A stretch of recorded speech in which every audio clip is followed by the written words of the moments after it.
Extreme Shell Delivery is a Mario 64 ROM hack that was described to me as Mario 64 meets Crazy Taxi meets Tony Hawk's Professional Skateboard Man. If every single ROM hack was described to me in this way, I would have already played every ROM hack in existence and there would be nothing left. Just the premise alone was enough to get me to try it out. Tony Hawk kinda snuck up on me last year. I ended up playing it on a whim and it turned out to be one of my favorite rediscovered classics from back in the day.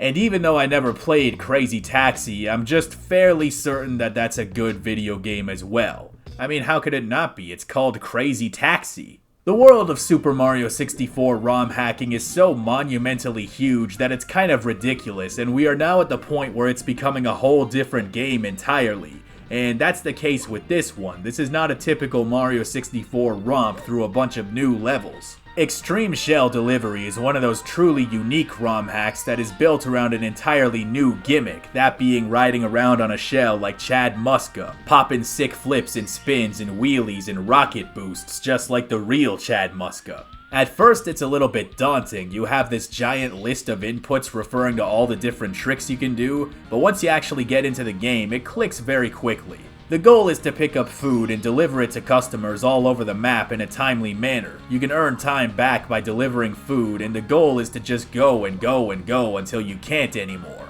Popping sick stunts can also earn you bonus points, so you're going to be flipping and snapping all over the place at all times. Compared to the usual Mario 64 affair where you are collecting shinies and stomping Koopas with a very clear end goal, this is much more of an arcade-style experience where you are just going until you drop dead, either in the game or real life, whichever comes last. It's one thing to build a ROM hack around a new gimmick, but when that gimmick is actually incredibly polished and responsive, that's a whole other ballgame. This game is sufficiently refined to the point that I could play it for hours. There is only one level in the game, that being this island with a lot of vertical orientation and slopes. That being said, I kinda like it. There is a nice variety in terrain and miniature locale, and it's densely populated by a diverse array of Mario goons who all really want to eat Los Pollos Hermanos for some reason, which, yeah, Gustavo Fring is in the game as well. He apparently cloned himself so he could become a street vendor, which is impressive considering he got half of his face blown off.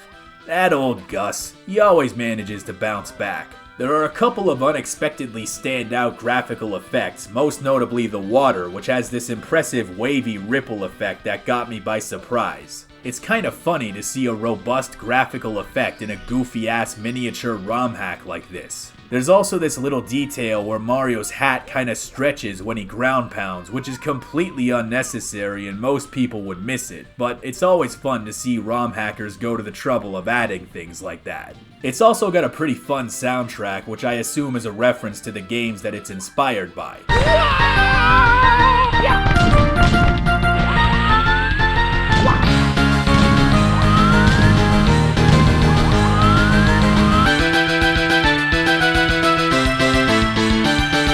The only downside to this hack is how brief it is. There are two modes, those being the arcade mode and the free roam mode where you get to go around the map and just check everything out. The movement in this game is so goofy and so fun that I feel like it has a lot of potential beyond just a single map. I would love to see another version of this game with more levels or even more modes, but as it stands, it's still a lot of fun to just go crazy on this game, and I definitely recommend it as a nice change of pace from big, extravagant adventures. But when you're ready for another big, extravagant adventure, come back tomorrow because I got just the game for you.